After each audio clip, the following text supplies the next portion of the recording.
everyone, welcome to our channel Evolution Era. This is प्रज्ञा भास्कर। तो आज हम स्टार्ट करने वाले हैं केमिस्ट्री की क्लास 1। नीट में हम केमिस्ट्री की क्लास में स्टार्ट करने वाले हैं। हमारा टॉपिक है नेचर ऑफ मेटल। ठीक है, ये सबसे आपका बेसिक टॉपिक है केमिस्ट्री में। तो चलिए स्टार्ट करते हैं। तो सबसे पहले मैटर क्या होता है, व्हाट इज मैटर। ठीक है, तो anything which has mass and occupy space is called matter. ठीक है, कोई भी चीज जिसका आपके क्या होता है, मास होता है और वो स्पेस ऑक्यूपाई करती है, वो क्या होती है, मैटर होती है। जैसे कि आपका ये मार्कर, ठीक है, मार्कर भी क्या है, एक मैटर का एग्जांपल है, क्योंकि मार्कर में भी क्या है, ये छोटे छोटे पार्टिकल्स से मिलकर बना है। ठीक है, इसकी कुछ क्वांटिटी है तो इसका क्या है, कुछ मास होगा। वैसे ही आपका क्या है, ये स्पेस ऑक्यूपाई कर रहा है कुछ। ठीक है, अब एग्जांपल लेते हैं, जैसे कि हमारी ह्यूमन बॉडी। ठीक है, हमारी ह्यूमन बॉडी क्या है, बहुत सारे ऑर्गन्स, बोन्स, मसल से मिलकर बनी होती है। तो क्या ये सब इतनी क्वांटिटी, जितनी क्वांटिटी से मिलकर ये बनी है, वो उसका क्या है, मास है। ठीक है, तो मैटर क्या होता है, जिसके पास क्या होता है, अपना खुद का एक मास होता है कुछ, और जिसका जो क्या करता है, स्पेस ऑक्यूपाई करता है, और जिसको हम क्या कर सकते हैं, फील कर सकते हैं। ठीक है, जैसे हम उसको देख सकते हैं, छू सकते हैं। ठीक है, जितना भी हम फील कर सकते हैं, जो भी चीजें वर्ल्ड में जो एग्जिस्ट करती है, जो भी थिंग्स, वो क्या है, सब। ठीक है, तो आपका एग्जाम्पल फूड, गोल्ड का। इसके बाद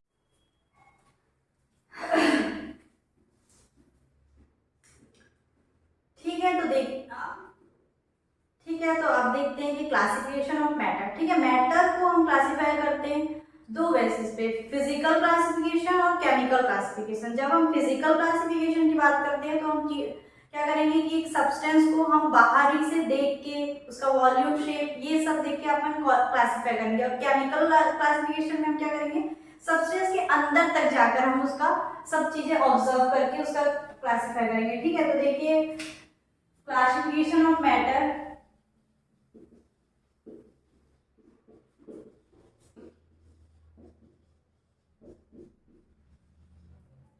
एक है आपका फिजिकल क्लासिफिकेशन,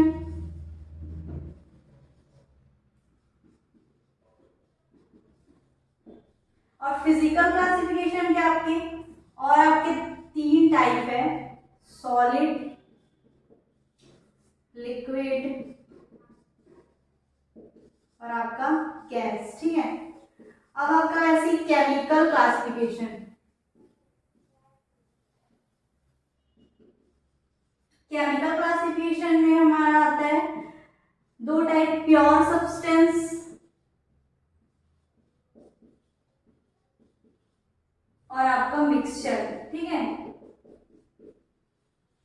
वैसे ही आपका प्योर सब्सटेंस के दो टाइप है, एलिमेंट और कंपाउंड। ठीक है,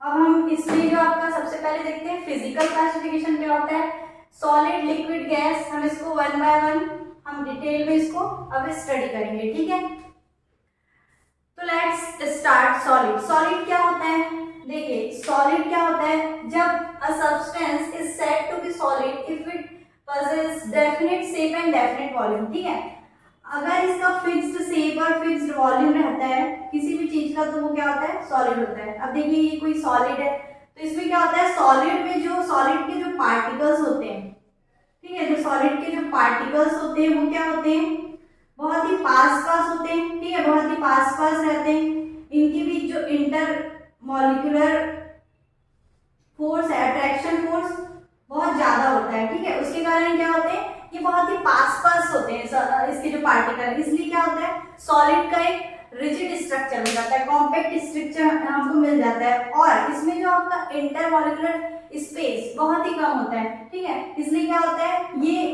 इसके बीच स्पेस बहुत ही कम है, इसलिए भी ये रिजिड है।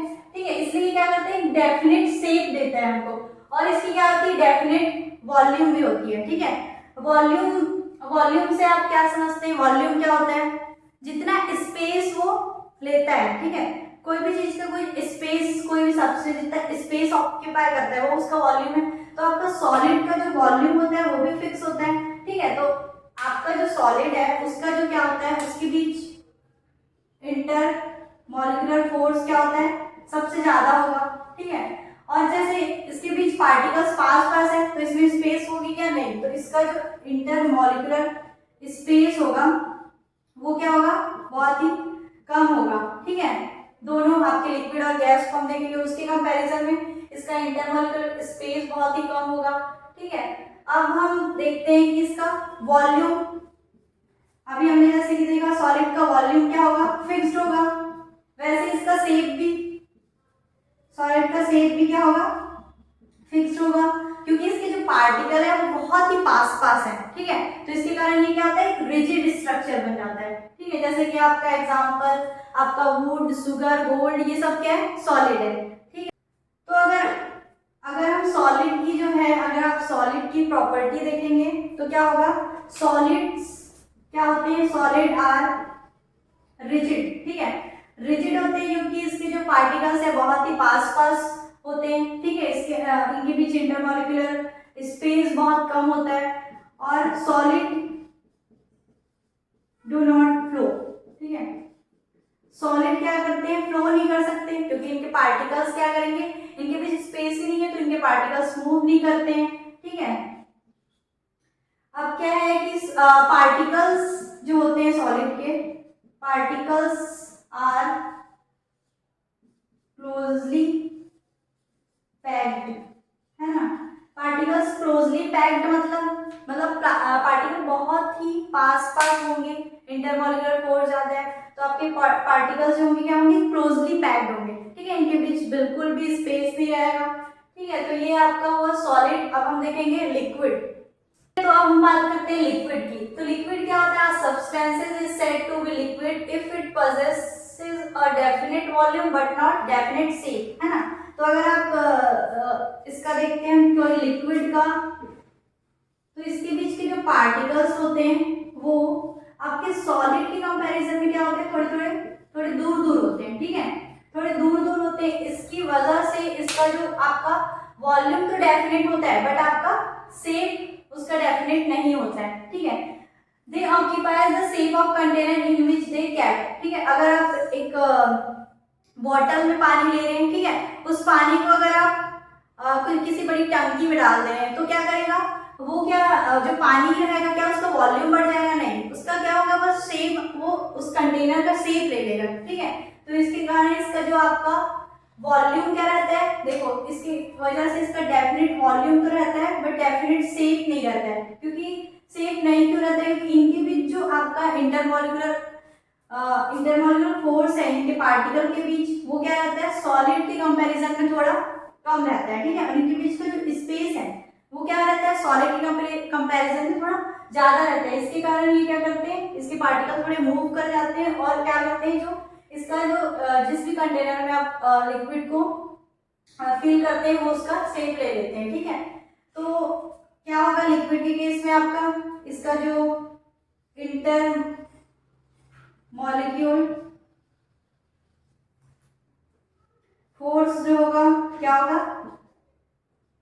लेस देन सॉलिड,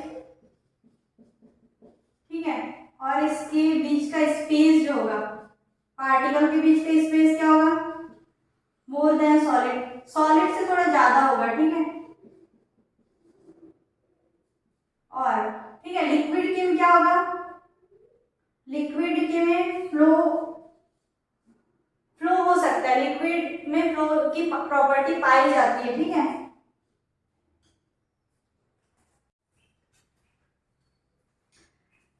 ठीक है, तो हम स्टार्ट करते हैं गैस। तो गैस क्या होता है, substances is said to be gas if it neither possess a definite volume nor a definite shape, ठीक है। तो इसमें क्या होगा, शेप भी डेफिनेट होगा, डेफिनेट नहीं होगा, और वॉल्यूम भी डेफिनेट फिक्स नहीं होगा, ठीक है।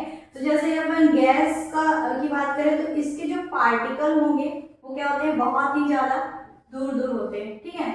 मतलब इसका जो इंटरमॉलिक्यूलर जो फोर्स है, ठीक है, पार्टिकल के बीच जो अट्रैक्शन फोर्स है वो क्या होता है, सॉलिड और लिक्विड दोनों के कंपैरिजन में बहुत दूर दूर होता है। इसलिए इसके जो पार्टिकल्स क्या करते हैं, मूव करते रहते हैं, ठीक है।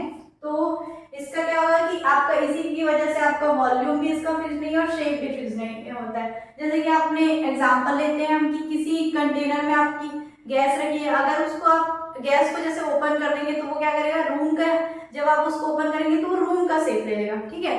तो उसका जो है शेप फिक्स नहीं है, ठीक है, वो रूम के वॉल्यूम में पूरा ऐसे पूरे स्प्रेड हो जाएगा, ठीक है। इसलिए आपका जो आपका गैस का होता है शेप और वॉल्यूम दोनों फिक्स नहीं होता है, ठीक है। तो इसका जैसे एग्जांपल है CO2, O2, hydrogen, oxygen, carbon dioxide, ठीक है। अब इसकी आपकी जो गैस की होगी वो इंटरमॉलिक्यूलर फोर्स क्या होगा,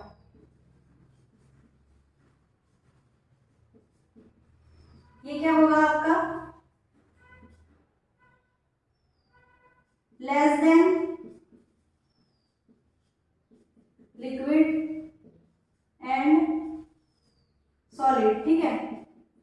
और इसके बीच का स्पेस, ठीक है, इंटरमॉलिक्यूलर स्पेस जो होगा वो क्या होगा, more than liquid and solid. और गैस,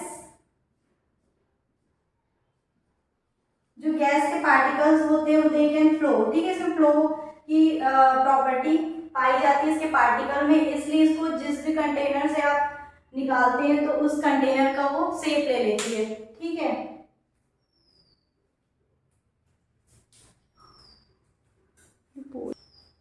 तो अभी तक हमने क्या किया, फिजिकल क्लासिफिकेशन देखा। अब हम देखेंगे कि मैटर का जो केमिकल क्लासिफिकेशन क्या होता है, ठीक है। फिजिकल क्लासिफिकेशन में हम क्या करते हैं कि बाहर से हम चीजों को देखते हैं, चीजों को बाहर से शेप वॉल्यूम से उसको ऑब्जर्व करके देखते हैं कि वो किस टाइप का है, ठीक है। अब इसमें हम लोग क्या करेंगे, केमिकली उसको क्लासिफाई करेंगे, मतलब सब्सटेंसेस के हम लोग अंदर से, मतलब इनसाइड उसको जाकर देखेंगे, ठीक है। तो आपका जो केमिकल क्लासिफिकेशन होता है वो क्या होता है, दो टाइप है केमिकल क्लासिफिकेशन के भी।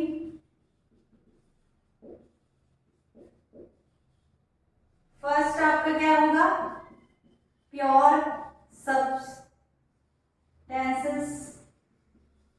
सेकेंड है आपका मिक्सचर, ठीक है।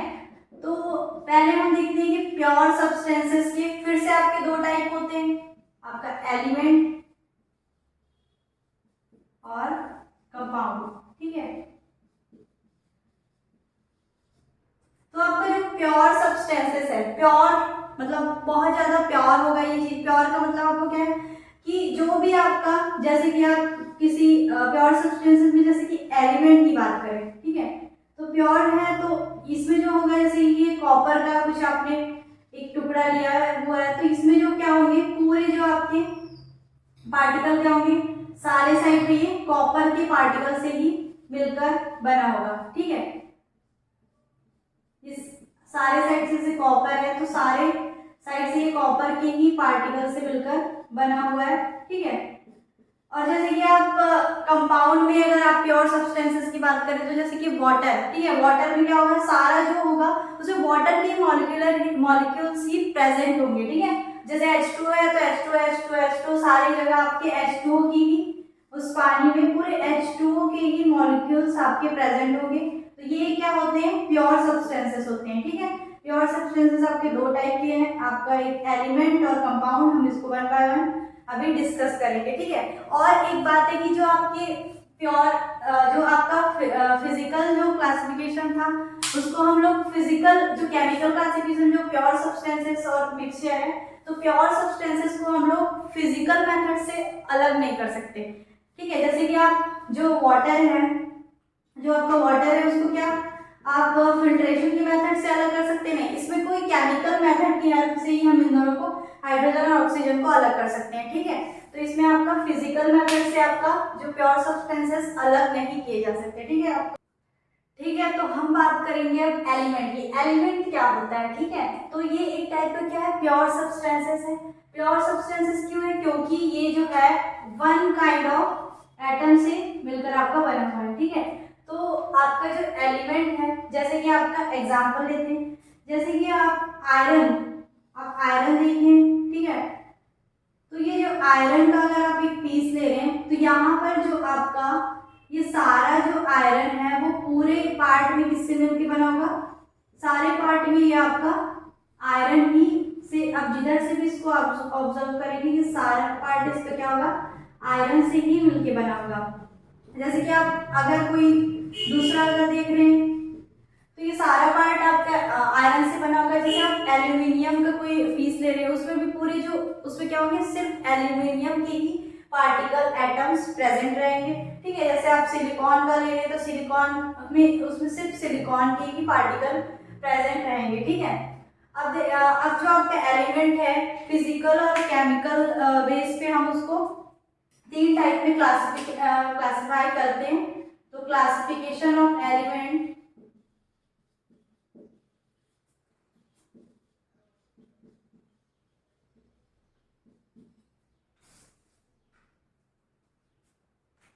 ठीक है, तो आपका आता है मेटल, नॉन मेटल,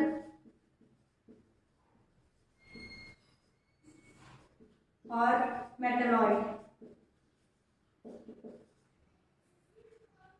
ठीक है, देखो मेटल के एग्जांपल क्या है, जिंक, कॉपर, ये सब आपके मेटल है। नॉन मेटल के एग्जांपल जैसे नाइट्रोजन, ऑक्सीजन, ठीक है, बोरॉन, सिलिकॉन आपका क्या है, मेटलॉइड है। तो इसका जो है आपका अभी हमको मेटल, नॉन मेटल, मेटलॉइड हम लोग नेक्स्ट आपके चैप्टर्स में पढ़ेंगे पूरा डिटेल में। ठीक है, तो जो एलिमेंट आपका क्लियर हुआ। एलिमेंट क्या होता है कि the pure substance containing only one kind of atom. ठीक है, तो एलिमेंट में क्या होगा, सिर्फ एक ही टाइप के वो एटम, एक ही टाइप के पार्टिकल से मिलकर बना होगा।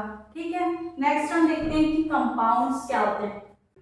ठीक है, तो अब हमने एलिमेंट देखा, अब हम देखते हैं कंपाउंड क्या होता है। तो कंपाउंड में क्या होगा, ये टाइप का प्योर सब्सटेंसेस है जो कि आपका 2 या more different kind of element से मिलकर बना होता है। बट जो ये एलिमेंट होंगे वो क्या होते हैं, फिक्स्ड रेशियो में कंबाइन होंगे। जैसे कि आपका देखेंगे हम वाटर, ठीक है, वाटर ये क्या होता है, कंपाउंड है। ठीक है, वाटर के साथ साथ आपका कार्बन डाइऑक्साइड भी कंपाउंड है। ठीक है, जो कि क्या है, इसमें 2 या मोर एलिमेंट से कंबाइन होकर बने। पर ये क्या होंगे, जो कंबाइन हुए हैं वो क्या होंगे, फिक्स्ड रेशियो में ही कंबाइन होंगे। ठीक है, तो ये हम देख लेते हैं कि इसमें जो हाइड्रोजन का एटॉमिक मास क्या है, 1।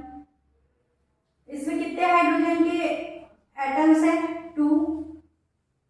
ऑक्सीजन का एटॉमिक मास होता है 16, इसमें 1 ऑक्सीजन के एटम है तो 2 1 से 2 और 16 1 से 16, और इसको फिर से ब्रेक करते हैं तो 2 1 से 2, 2 8 से 16। ठीक है, तो इसमें क्या गया, 1:8। तो जब भी आपका वाटर में क्या होगा, हाइड्रोजन और ऑक्सीजन का रेशियो क्या, किस रेशियो में ये कंबाइन होंगे, 1:8 में। ठीक है, तो वही है। और एक और प्रॉपर्टी है आपकी कंपाउंड की कि ये जो वाटर है इसमें ना ही तो हाइड्रोजन की प्रॉपर्टी शो होगी ना ही ऑक्सीजन की। ठीक है, जब ये कंबाइन होंगे तो ये सिर्फ वाटर की, जैसे वाटर की प्रॉपर्टी शो करेंगे, ये अपनी इंडिविजुअल हाइड्रोजन अपनी प्रॉपर्टी शो नहीं करेगा, ना ही आपका ऑक्सीजन अपनी प्रॉपर्टी शो नहीं करेगा। ठीक है, ठीक है, तो कंपाउंड क्या है आपको क्लियर हुआ कि ये प्योर सब्सटेंस है मेड अप ऑफ 2 और more different element combined in a fixed ratio. ठीक है, फिक्स्ड रेशियो में ये कंबाइन होते हैं। ठीक है, तो आज हमारी क्लास कंप्लीट हुई, कंपाउंड तक हमने कर लिया। अब हम कल देखेंगे कि मिक्सचर, आपके प्योर सब्सटेंसेस में मिक्सचर क्या होते हैं। ठीक है, मिक्सचर का टॉपिक हम कल क्लियर करेंगे। ठीक है, तो अगर आपको इस क्लास में कोई भी डाउट हो तो आप कमेंट बॉक्स पे पूछ सकते हैं। ठीक है, ठीक है, तो अभी हमारी क्लास कंप्लीट हो चुकी है। अगर आपको हमारी क्लास अच्छी लगी तो प्लीज़ हमारे चैनल को लाइक, सब्सक्राइब, शेयर कीजिए। Thank you.